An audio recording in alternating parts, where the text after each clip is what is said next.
Okay, ayan, magandang umaga po sa ating lahat at isang tulog na lang. New Year na, 'di ba? So Happy New Year sa lahat ng mga audience ko dito sa Donmar TV at wala pa rin tayong tigil sa pagbantay sa mga issues na mga nangyayari sa social media at sa mainstream media. Tayo po'y nagbabalita, tayo po'y magre-react, tayo po'y nagbibigay ng opinyon, lahat-lahat na especially itong mga pasaway na mga government officials dito sa bansa natin. Okay? So, Happy New Year, no? Hanggang 2026, patuloy pa rin tayong magva-vlog nito. Okay? Eto, una nating pag-uusapan ay ito ngang si Auntie Claire, usap-usapan na pwede siyang madisbar sa pagsabi niya na si VP Sara raw ay kamukha niya si Chucky kung magagalit. Ang ending, tingnan nyo ang ending. Tingnan nyo yung picture. Na back to you siya kaagad, no? Nakarma si Auntie Claire.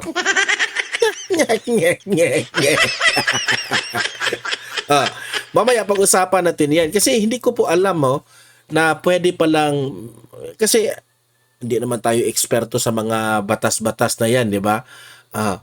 Pero meron pong mga eksperto na nagsasabi na pwede raw na madisbar ang isang USEC sa imagine that one sa Malacanang pa siya, di ba? Spokesperson pa siya sa Malacanang, tapos hindi po maganda nasasabihin mo na parang si Chucky raw kapag magagalit si VP Sara, parang unprofessional, tapos attorney ka. Isa nga sa mga ipinagtataka ko, bakit ka naging attorney? Totoo, nagtataka ko dyan. Sabi ko sa sarili ko, talaga bang attorney itong si Auntie Claire? Mamaya pag-usapan natin yan, okay? At heto guys, no, nag-trending na naman ito sa social media, itong pangyayari kanina. Alam naman natin na pinulgar ni Congressman Leviste yung listahan, dokumento na nakuha niya kay Yusek Cabral. Alam mo naman, napahiya na sila, di ba? Kasi po, ang dami pong humahanga ngayon kay Congressman Leviste. Humahanga in the sense na hindi po siya takot. Hindi po siya kagaya ng ibang mga congressman na padaloy-daloy lang sa hangin at kung ano yung gagawin ng mga kasamahan niya dyan ay susunod din sila. Pero itong si Congressman Leviste, iba siya, no? Kasi fina-fight talaga niya ang korupsyon. Ito yung tunay na congressman na hindi siya takot. Kung dapat nating malaman ng sambayanang Pilipino ang mga taong nangungurakot o nagnakaw ng pera, talagang isisiwalat niya, talagang ipopost niya, at hindi mo namang masabing fake news kasi may source naman siya, itong yung yumaong si Yusek Cabral. Galing ito kay Yusek Cabral. Kulang na lang i-authenticate ni Vince Dizon, itakot rin itong si Vince Dizon Kagaya rin itong si Vince Dizon sa mga kongresista, natatakot rin. Ngayon, dahil binulgar nitong si Congressman Leviste, meron silang gimmick ngayon. Meron silang pautot. Sa mga staff members o mga personnel ng DPWH dyan sa mga personnel ni Yusek Cabral, nagpalabas sila ng gimmick, okay? Na ito raw si Congressman Leviste ay para raw finorce, okay? Finorce nila na kinuha itong mga dokumento na ito at na nasugatan raw itong si Yusek Cabral. May photos akong ipapakita sa inyo, okay? Si Leviste raw ay parang fino-force na nakuha yung mga dokumentong ito. At merong pictures na ipinakita itong mga taga-personnel nitong o mga staff members nitong si Yusek Cabral. Ayan, kung makikita mo, yan po yung, I think yung nakatayo dyan ay si, sino tawag dyan? Si Congressman Leviste. At yung cubicle na yan, yung maliit, yun raw ang opisina ni Yuse Cabral. Pumasok raw dyan si Congressman Leviste at nagpupumilit raw si Leviste na makuha ang dokumento kaya nasugatan itong si Yuse Cabral. Yan ang bagong developments na inirelease ng mga staff members nitong mga personnel ni Yuse Cabral. So syempre, dito sa mga ipinalabas nila, magmumukha na namang masama itong si Congressman Leviste, di ba? Yan ang pag-gimmick nila na pagmumukhaing masama itong si Congressman Leviste. Wala naman sa mukha ni Congressman Leviste. Di ba? Mamaya pag-usapan natin yan, importante yan kasi po na ito talaga yung mapapansin mo na sobrang takot na sila dahil meron talagang taong nagbubulgar, no? Actually, sa totoo lang, kudos and kung nagpapasalamat tayo dito, tama talaga yung sinabi nila na itong si Congressman Leviste ay isang pamasko ng taong bayan. Palakpakan. Di ba? Kasi hindi po takot siya eh. Okay? At mamaya, pag-usapan rin natin yung insidente mismo. Itong nasa gilid, nasa ilalim. Kung ano yung sinabi ng personnel ni Cabral na they claim na nagpupumilit raw itong si Leviste. Mamaya pag-usapan natin yan, okay? At heto, last but not the least na ating pag-uusapan, good news at meron na po tayong update kay former President Duterte, no? At yan po ay i-update tayo dito kay Ma'am Kitty Duterte. Okay? So, yun po ang ating babantayan kung ano ang nangyari sa loob ni former President Duterte. Okay? So, guys, bago ang lahat, bago natin ito pag-uusapan, help me po muna na i-like at saka i-share itong video na ito para guys, kakalat ito sa taong bayan. Okay? Sabay-sabay muna tayong mag-like and share sa Donmar TV. Itong video na ito, like and share. 1, 2, 3, go! Okay, naka-like and share na ba lahat? And also guys, sa mga bago pa lang dito sa aking channel, mag-subscribe na po kayo para lagi kayong updated sa ating mga balita. And at the same time, yung mga cellphone ninyo, ma-notify yan kung meron tayong breaking news, bagong uploads, o kung nagla-live ang ating channel. Ma-notify kayo lahat dyan. Kaya mahalaga po na mag-subscribe tayo sa Donmar TV. 1, 2, 3, go! Ayan, nakasubscribe na ba lahat? Okay. So, let's start dito sa usap-usapan patungkol dito kay Auntie Claire Castro. Okay? Ito po, yan. Bagay sa kanya. Hindi. Actually hindi po tayo ang nag-edit nito. Di ko lang alam kung saan ito nakuha ng Daily Tribune. Bakit ito yung ipinakita nila? Ayan, no? Talaga. In fairness, Auntie Claire, bagay sa'yo.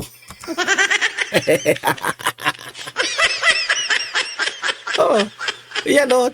Chucky na Chucky talaga. Ayan, yan ang napapala mo, Auntie Claire. Dahil inunahan mo si BP Sara na parang si Chucky Dal. Ngayon, ang ending, mas kamukha ka pala ni Chucky Dal. Ay, nako. Tawang-tawa ako sa iyo, Auntie Claire. So, ito yung sa balita, binalita ito ng Daily Tribune. At marami pang, kahit nga Inquirer, binalita na ito, no? The spokespoint, ayan, strip of the legalese calling someone Chucky won't get a lawyer disbarred. Chatting with assassins and admitting crimes might. Yan ang sabi disbar Claire for VP Chucky quip. Okay. So, usap-usapan sa social media na pwede raw madisbar si Auntie Claire for calling a Vice President Chucky. Ako sa totoo naman, no? Hindi naman ako ganyan ka-sensitive, no? Ako, kung yan po ang banat ni Auntie Claire, wala akong pakialam dyan. Sige, bumanat ka ng bumanat. Kasi, si VP Sara, kahit bumanat ka ng bumanat kay VP Sara na si Chucky, yan ang tingin mo kay VP Sara na si Chucky siya, wala namang ginagawa si VP Sara. Kalma lang si VP Sara, hindi ka naman pinapansin. Pero ang taong bayan na ang bumatiko sa iyo. Ayan, no, tuloy. No, pinagkatuwaan ka ng taong bayan. Okay, hindi na actually si VP Sara tahimik na, hindi na nagre-revenge si VP Sara sa mga banat nitong babaeng ito. Mga tao na mismo, na taong bayan na mismo ang babanat sa kanya. So, umabot siguro sa point, no? Di ko lang alam kasi yung mga, meron kasi yung mga organization, yung mga lawmakers. I mean, lawmakers, yung mga attorney, yung mga abogado, meron lang silang mga organization. At di ko lang alam kung anong ahensya ng gobyerno o anong, na yung itong action ng isang attorney, kasi attorney itong si Auntie Claire, hindi ko nga maintindihan bakit naging attorney pa ito, ay isang kasi attorney ka, di ba? Hindi maganda. Unprofessional talaga yung ganyan. Sa simulat sa pool, hindi ko nga maintindihan si Bongbong Marcos. Bakit kinuha niya itong spokesperson niya sa Malacanang na ang asal nakakahiya. Palingkerang-palingkera ang asal. 'Di ba? Pero wala tayong magagawa diyan kasi choice yan ng presidente. Kung ganyan po ang utak ng presidente, ganyan rin ang utak ni Auntie Claire. Pareha lang sila, 'di ba? Ganyan lang ang level ni BBM. Kasi nung panahon po ni former President Duterte, grabe, 'di ba? Kasi mismo ang presidente natin si Duterte at that time is abogado rin. At naging piskal pa. So meaning to say, mga magagaling na abogado. Di syempre, yung mga kinuha na mga spokesperson at mga legal counsel ni Duterte, sina spokesperson Salvador Panelo, si Attorney Harry Roque, talagang mga magagaling sa batas. Kung batas lang ang pag-uusapan, talagang sobrang talino. Ito, wala ito sa kalingkingan. Ang alam lang nito, Chucky. Ang babaw ng isip ni Auntie Claire. Sobrang babaw ang kanyang isip na ang level ng kanyang discussion ay pangpalengke lang. Okay? Meaning to say, masang Pilipino, pangpalengke. Ang level sana dito. Okay? Yung level ng mga attorney ba, mga abogado, na yung mga galaw mo, syempre calculated yan. Ganyan po maggumalaw ang mga abogado at attorney. Calculated yan. Laging every time magsasalita yung mga abogado is laging nakabatay sa batas yan. Hindi yan basta-bastang magpalingkera ng kagaya nitong si Auntie Claire. Totoo. Di ba? Kaya nga nagtataka ko, talaga bang nakapasa ito ng pagiging lawyer? Wala naman siguro itong kliyente Di ba? So, usap-usapan ngayon na pwede siyang madisbar. Ewan ko lang kung gaano yan ka totoo o meron bang grounds o meron bang nilabag na batas o parang ethics complaint laban dito kay Auntie Claire na pwede siyang madisbar. Pero si VP Sara, wala siyang ginawa dyan Wala siyang hindi naman siya nagrereklamo kung tinawag siyang Chucky. Pero, siya pa ang naimber na kasi siya ngayon ang nagmukhang Chucky. Kawawa. So, ganyan po ang ako sa totoo lang, sana madisbar itong babaeng ito kasi kahihiyan po ng lahat ng mga lawyers at mga abogado na ganyan na pala kababaw ang isip ng mga abogado, dapat niyong idisbar ito kagaya ni Larry Gadon. Kasi po, hindi po maganda sa isipan ng taong bayan na attorney ka, ganyan ka magsalita. Ano na lang sasabihin ng taong bayan na, hindi na pala mapagkakatiwalaan ngayon ang mga attorney, abogado. Meron palang nakakalusot na mga abogadong ganito magsalita. Di ba? So, dapat lang talaga madisbar itong babaeng ito for the sake of the name sa mga abogado at mga lawyers. Ako sang-ayon ako dyan in my opinion. Pero di ko lang alam kung sa batas talaga ay meron talagang linabag ito by saying Chucky sa sa Vice President. Okay? So, sana madisbar nga itong babaeng to. Madisbar ka na. Anyway, Auntie Claire, kung madisbar ka, wala ka namang kliyente. Di ba? Wala namang nagbabago. Kukunin ka pa rin ng spokesperson ni BBM hanggang 2028. Di ba? Hindi mo na magagamit ang pagiging lawyer mo kasi hindi ka man pinagkakatiwalaan eh. Di ba? Isip palengkera ka lang. Yung bardagulan at away palengke, yun lang ang kaya mo. Di ba? Pero when it comes sa mga usaping legality, sa mga batas, wala, hindi mo kaya. Makikita namin yan sa pananalita mo. Sa kanyang pananalita ang babaw. Sobrang babaw talaga. Okay? So, kayo, ano sa tingin nyo, mga audience ko dito sa Donmar TV, papayag ba kayo na madisbar itong si Auntie Claire Castro for saying Chucky sa Vice President? Ilatag nyo ang inyong komento, opinion sa comment section. Babasahin natin yan. Bakit? Okay? Punta na tayo. Ano na tayo? Parang 3 araw na tayong nag-vlog dito sa pangit na yan. Pangit naman talaga eh. Kasi siya ka na declare ikaw kasi nangunguna eh. So, heto na yung topic natin na ipinilabas ngayon. Okay, nag-trending ito na ito raw si i-move natin dito Ito raw si Congressman Leviste, ito raw yung mga ebidensya na pinilit.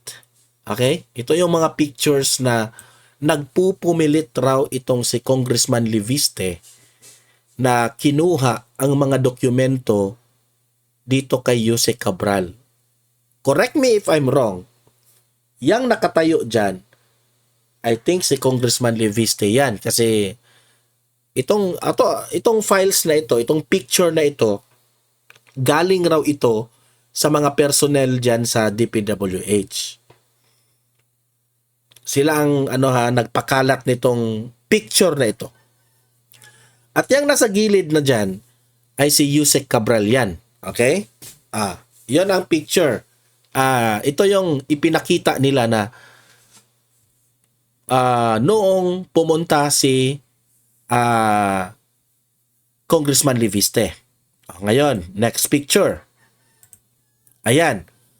Sa itong pangalawang picture na ito, okay, lakihan natin. Yan na ba yan? Itong pangalawang picture na ito, kung makikita mo, hindi mo makikita si Jose Cabral. Maliit lang itong cubicle ni Jose Cabral. At sabi nila, yan, meron nakita yung sapatos niya, At itong hindi man makita ang mukha ni Congressman Leviste. Sila ang nag-claim na si Leviste yan. Pumasok na itong si Leviste sa cubicle ni Jose Cabral.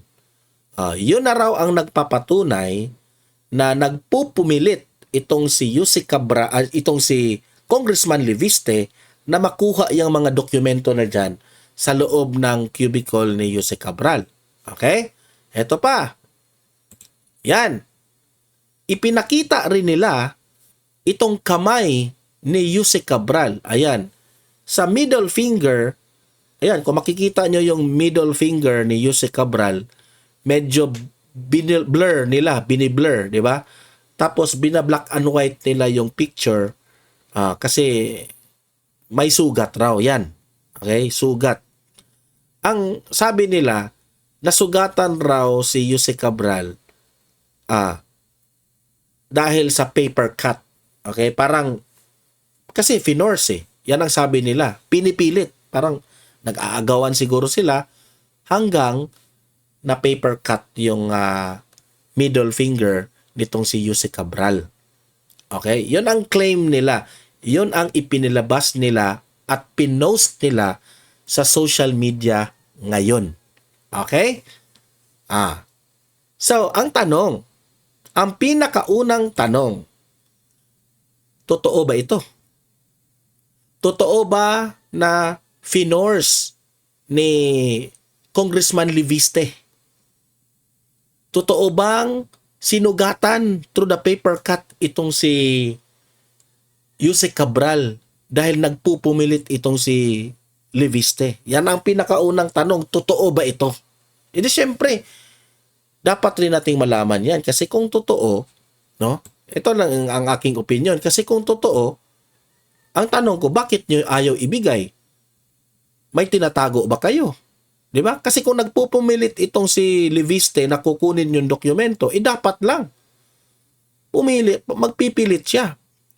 Kasi una, ito ay pinag-usapan natin pera ng taong bayan. Proyekto ito ng gobyerno na dapat natin nang questionin kasi meron po na mga nawawalang pera. Meron pong mga kinulimbat na pera. Meron pong mga na-i-insert at mga allocables na dapat nating questionin kung talaga bang na made possible ba itong mga proyektong ito. Tama lang. Bakit? Ito I'm just explaining if totoong nag-aagawan sila o nagpupumilit. Bakit ayaw ibigay ni Yuse Cabral? Di ba? Yan ang pinakaunang tanong. May tinatago ka ba? Yuse Cabral?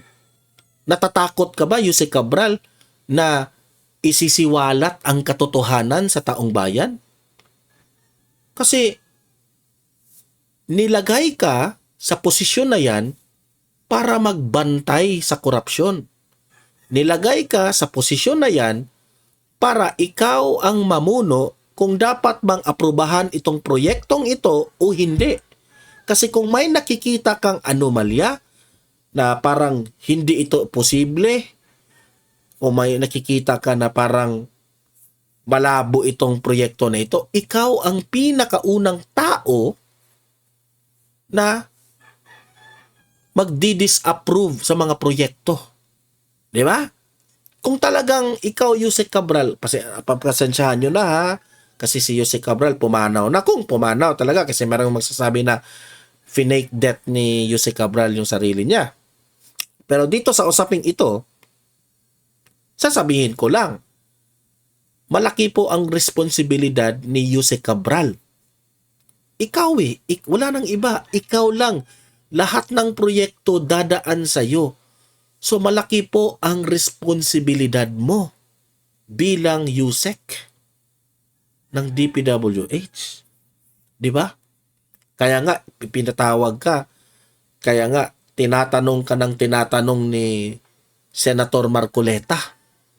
Malaki po ang responsibilidad mo. Ngayon, kung ang argumento nitong mga staff members ng DPWH at itong mga personnel ni Yuse Cabral na nagpupumilit itong si Leviste, anong kasalanan ni Leviste? Dapat lang talagang kukunin niya yung mga dokumento na yan. That is for the Filipino people to know. Buti nga, hindi taong bayan ang pumunta dyan at kinaladkad si Yuse Cabral. Di ba? The people has the right to know. Buti nga, si Congressman Leviste, he is being professional. Kung totoo man pumunta siya dyan. Pero basing on the picture pasintabi na, wala naman akong nakikitang force play. Wala akong nakikita na nagpupumilit. Kasi kung nagpupumilit kung talagang totoong nagpupumilit, ang unang-unang makakapansin yan yung mga nakapalibot. Mayroon mang guard dyan. Merong guard. Merong mga ibang mga staff dyan. Diba? Na magre-report o na pumilit si congressman O bakit hindi niyo tinawagan yung guard? O yung mga sergeant at arms nyo dyan. Meron talagang sergeant at arms dyan. Bakit hindi nyo tinawag? Kung totoong nagpupumilit, at bakit ngayon nyo lang bakit ngayon nyo lang pinost ito, at bakit ngayon lang kayo nagrereklamo? 'Di ba? Kasi wala na kayong maargumento. Tahimik na si Vince Dizon, ayaw na niyang i-authenticate ito. Ito pa yung isang argumento. Let us say nagpupumilit given the benefit of the doubt. Sige, nagpupumilit itong si Congressman Leviste. Pinilit na nasugatan si Yusek Cabral sa pagpupumilit nitong si Congressman Leviste. Sige. Ibig nyo bang sabihin yung pinost ni Congressman Leviste sa social media ay totoo pala yun? Di ba? Kasi yan ang nyo argumento nyo, si Leviste, fake news yan, yung pinost. Yan ang argumento ng mga dilawan at mga loyalista. Na ito raw si Congressman Leviste ay naghahasik ng kasinungalingan sa social media. Peke raw, fake raw yung mga dokumentong pinost niya. Sa kakagarapal nitong staff members at personnel nitong si Yusek Cabral, na pinost nila ito, kung totoo man itong nagpupumilit itong si Leviste, ito yung nagpapatunay na totoo pala itong pinost ni Congressman Leviste. Hindi na pala kailangan i-authenticate ni Vince Dizon. Di ba? Kayo rin ang nagsabi kayong mga staff members sa DPWH at mga personnel, kayo rin ang nagpapatunay na totoo ang sinabi at pinost nitong si Congressman Leviste. Di ba? Mahuhuli kayo sa mga kabalastugan ninyo. Sa mga palusot ninyo, mananaig pa rin ang katotohanan, sabi ko sa inyo. Eto pa, ipapakita ko sa inyo kasi pinost ito ng social media at ito raw yung insidente. Ito yung series of events para malaman po natin, maintindihan po natin. Ito po ay kinuha ng GMA News. Okay? Sabi dito, late DPWH Yusek Maria Catalina Cabral's staff said Representative Leandro Leviste forcibly took files from DPWH office. Forcibly Ano ba yung forcibly? Pinilit. Ibigay mo yan sa akin. Parang ganon. Pero si Leviste nagde-deny. Ako, sa tingin ko yung picture na yon, totoo yon. Ito yung opinion ko. Totoo yon, pero walang pagsapilitang nangyari. Yon ang paniniwala ko dyan. Ito yung DPWH personnel na ayaw niyang ipakita ang kanyang mukha. Isa ka ring gunggong. Di ba? Isa ring gunggong. Kasi nagpapakalat ka ngayon na nagpupumilit itong si Congressman Leviste pero ayaw mo namang magpakita yung mukha mo. Bakit ba? Nagtatanong lang ako. Malaki ba ang bigayan? Sino ang nagbibigay? Nagtatanong lang kami kasi baka may nagbibigay sa inyo kasi ang dami nang inexpose. Ano ba? Nagsanib puwersa na ang mga congressman dyan? Para kasi gusto nilang magmukhang may kasalanan itong si Leviste ngayon para magmukhang masama si Leviste kaya ginaganyan nila ngayon. Nagtatanong lang tayo, binabayaran ka ba ate? Binabayaran ka ba ate? Eto basahin natin ang kanyang sinabi. Nakita po namin sa loob parang si Congressman Representative Leviste po kuha po siya ng mga dokumento. Hawak niya po yung phone niya, tapos binivideohan niya po lahat ng mga papel. Tapos si ma'am po, meaning si Yuse Cabral, si ma'am po, parang kung wag naman. Sabi raw ni Yuse Cabral, wag naman. Ano po bang kailangan nyo? Yan ang sabi ni Yuse Cabral. Piniprepare naman na. Tapos that was the time na medyo tumataas na po yung boses ni Congressman. Ang sabi niya po noon, bakit may tinatago ba kayo? Which is totoo naman eh. Yan, di ba? Yan ang ating analysis. Bakit may tinatago ba kayo? Public documents lahat to. Dapat hindi nyo to tinatago sa akin. Dapat binibigay nyo to sa akin.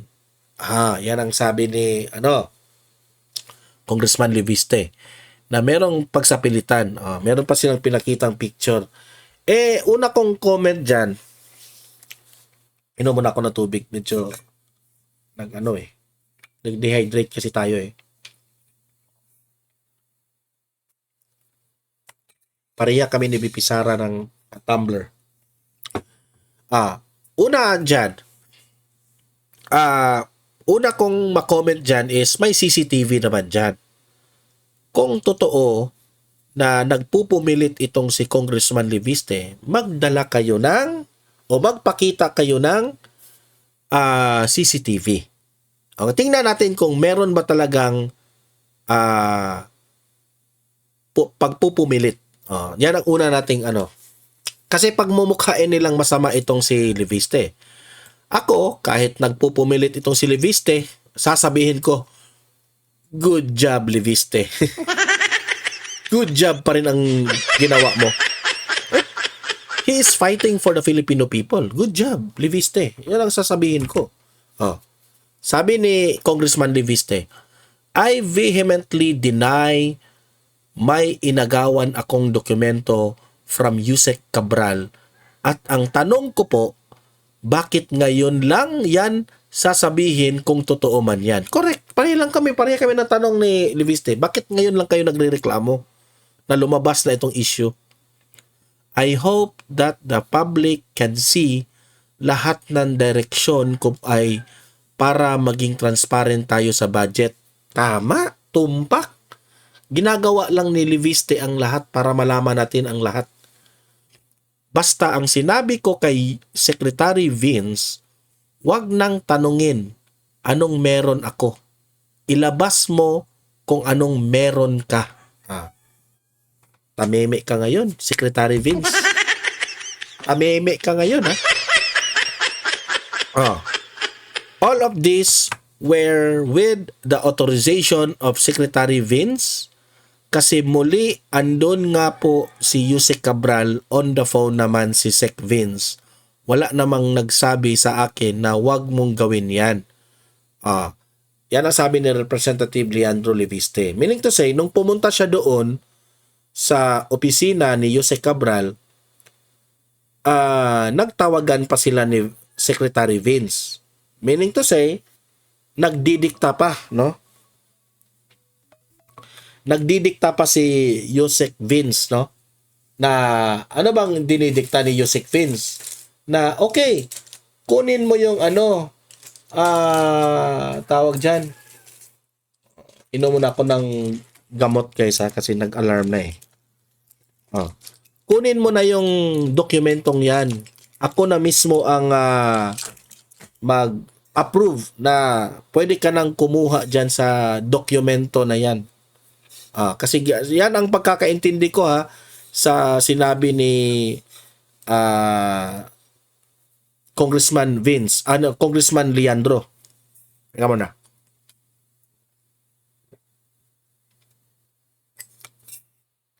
Tapos ito naman yung sagot ni Secretary Vince patungkol dito. Legislative District Breakdown, absolutely, pero yung pagnakaw niya ng file sa computer, walang imprimatur yun. Secretary Vince, Sobrang sablay ka dito. Hindi naman yun pagnanakaw. Meron bang pagnanakaw na totoo. Meron bang pagnanakaw na picture nga kayo ng picture dyan sa loob ni Leviste? Meron bang kung pagnanakaw yun in the first place, hindi nyo na yan pinapasok dyan sa DPWH office. May gwardya dyan, di ba? Ibig mo bang sabihin, Secretary Vince, palpak yung mga gwardya nyo dyan sa DPWH? Pagnanakaw raw yung ginawa ni Congressman Leviste. Itong si Secretary Vince, ipamumukha na naman yang may kasalanan o talaga, masama itong si Congressman Leviste. Isa ka ring garapal, sa totoo lang. Dati, hangang-hanga ako sa iyo, no? Ang panahon ni former President Duterte. Ngayon, nakakasuka ka na. Sa totoo lang. Yung nakipag-agawan siya ng papel kay Cabral, walang imprimatur yun. Of course not. Why would I give that imprimatur? So, hindi ngayon, parang, hindi po sang-ayon si Secretary Vince sa sinabi ni Congressman Leviste na may utos galing sa kanya. Na nag-ask permission, something like that. Alam mo, Secretary Vince, dati hinahangaan ka ng tao kasi nilulusob mo yung mga ghost projects, mga tawag doon, mga substandard projects. Pakitang tao lang pala lahat yun.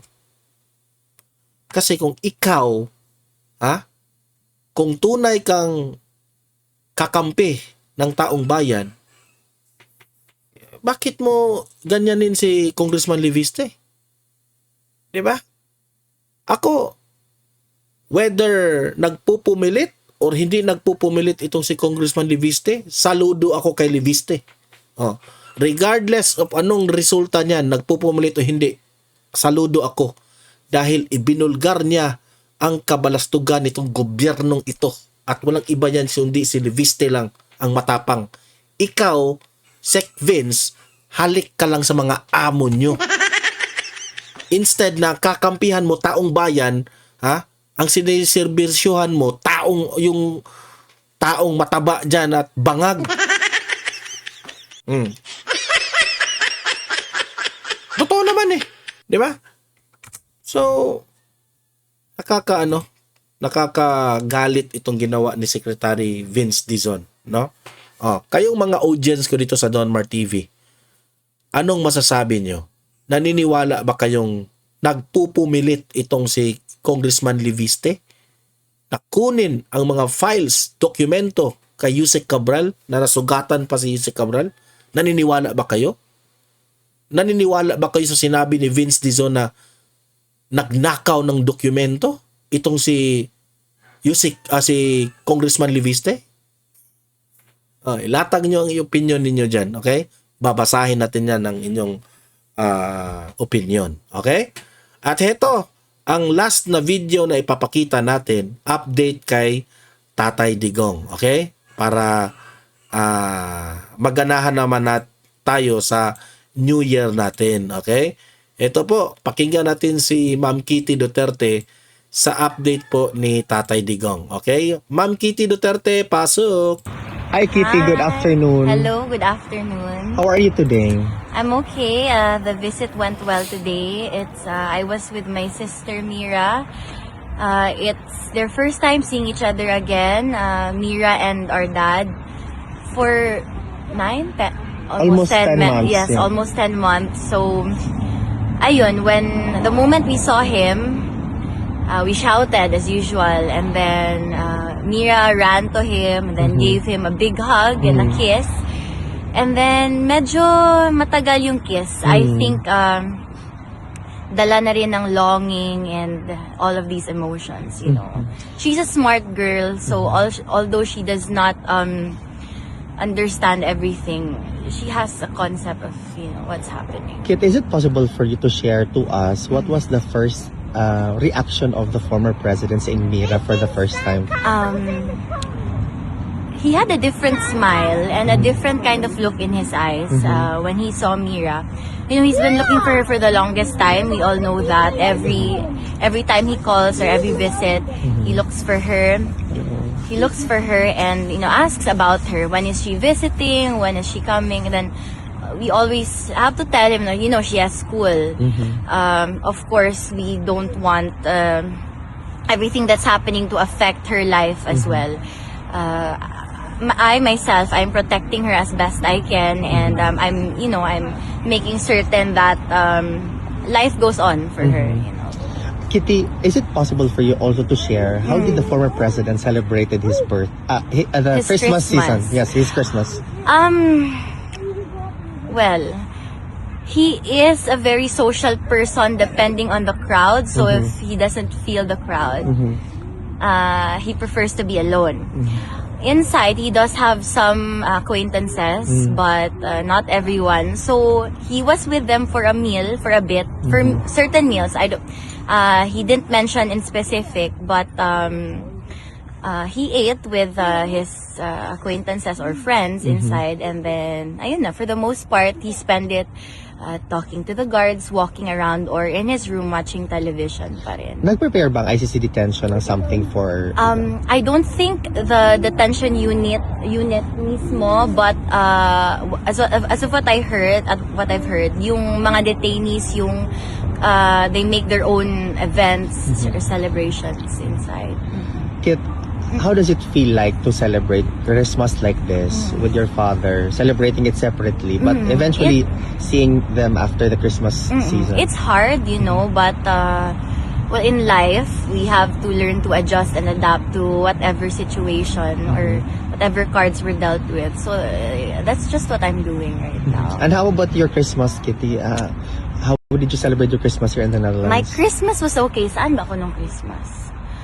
I was with a few friends, pero umuwi din ako. I'm not the biggest extrovert, so I'm not the biggest fan of crowds. So, what do you call this? Parang midnight and the Christmas day mismo. I spent it alone. Well, I like it actually. So yeah, I still enjoy it nonetheless. Is it also safe to assume that you're also going to celebrate New Year here in the Netherlands? Like I mentioned before, we don't have visits on the day mismo. So maybe in the Netherlands, yes, but not here with him. But the former president is also aware that he will be Yes, celebrating the New Year.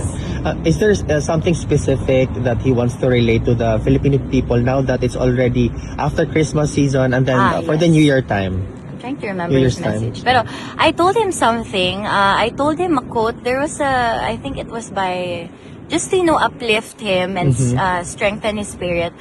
I said, it's a quote from Virgil, the Roman poet. I said, "The gates of hell are open night and day. Smooth the descent, easy is the way. But to come back and view the cheerful skies, in this the task and mighty labor lies." So, PRRD is very poetic as well. Talino nitong batang to, no? Pwedeng mapresidente ito eh. So he understood it straight away, and then he said, "Don't worry about me. It's okay." He said, that this is the price I have to pay because I saved, my country and the youth. And then I replied again, they know. He said, yeah. Kasi sa totoo lang guys, no? Bihira ka na lang makakita ng tao na kagaya ni former President Duterte. Kaya yung ibang mga politicians, takot yan na gagawin nila yung yapak ni Tatay Digong. Kasi sa mundo dito sa Pilipinas, kung ikaw po ay isang matino na government officials, wala. Magaya ka lang kay Duterte. Maraming mga yung mga kalaban mo sa politika ay ididiin ka ng ididiin. Igigipit ka ng igigipit for anong tawag dyan? Yung ginawa mo kung ano yung tama. Oh. Kaya, sabi ko sa sarili ko, kung ganito ang bansa natin, di tayo aasenso. Kung lagi tayong pagkagaya yung nangyari kay Congressman Leviste, di ba? Ginigipit ngayon si Congressman Leviste for telling the truth. Kailan ba tayo aasenso nitong bansang ito? Saan ba tayo papanig sa mga taong nag-fight dito sa mga korap o dito sa mga taong korap? Siyempre, papanig tayo dito sa mga naghuhubad ng katotohanan, di ba? Sure that they know, that you guys know. So, ayun, parang may, ano mo yung poetic exchange of ano lang. Ganun siya magsalita. He talks in rhetorics, ganun. Is the former president still aware that there are still Filipinos coming from all over the world? Yes, he knows, Okay. he knows. And, ayun nga, he's very happy about it. And sabi niya nga noon, and paminsan-minsan na sabihan mo, hindi ako makalabas pa. Kaya, pero he knows and he feels very grateful to everyone. And, like he always says, for his family and for the Filipino people, love to all. Love to all. Are there questions from the crowd that you want to ask? Uy, te, salamat di ay sa kuan. Okay. Ay, Bisaya ba? Bisaya. Oo, lagi. But Kit, on behalf of the Filipino community from all over the world, we would like to convey our Merry Christmas and a Happy New Year to the Duterte family in Thank you. general. Merry Christmas and Happy New Year to all. Thank you. Mukha na yung Christmas. Do you Happy have- holidays. Happy holidays. Do you have a New Year's resolution, perhaps, that you want to share to New everyone? Year's resolution. Isa pa man, gwapa na ko, namayat na ko. Correct. Na nasa imutan. New Year's resolution. Sa ba akong resolution? Probably something to think about for tomorrow. Siguro. Okay. Wala pa ko kakuan. Wala, siguro kuan na lang. Ba akong New Year's resolution. I-maintain na lang niya akong lawas. Hindi na ako magpatambok. Thank you, Kit. Oo, Mabuhay ka. Thank you. You're welcome. Mabuhay kayong lahat. Thank you. Thank you. Ayan, so yun po ang update natin kay former President Rodrigo Roa Duterte na ang pinaka best message na sinabi niya ngayon is ito yung kapalit ng aking ginawa. Okay? Ano bang ginawa niya? He saved his country at sa mga youth. Okay? Tapos eto na, binati ko siya at alam ko naman ang pagkakulong niya dyan sa Hague, Netherlands ay gawa ito ng kanyang mga kalaban sa politika. Wala nang iba. Okay? Mag-comment kayo, mag-react kayo. Anong masasabi nyo dito sa message ni Tatay Digong? Okay? Paki-like, paki-share itong video na ito para guys kakalat ito sa taong bayan. Marami po ang makaalam sa nangyayari ngayon sa ating bansa. And paki-subscribe sa mga first time lang dito sa aking channel sa Don Mar TV. Pindutin nyo lang ang subscribe button ha. Libre lang, walang bayad. Updated na kayo sa ating mga balita. Okay? See you in my next video. Have a great day. Have a great night. God bless po sa ating lahat. Mabuhay ang Pilipinas and God save the Philippines. Bye-bye.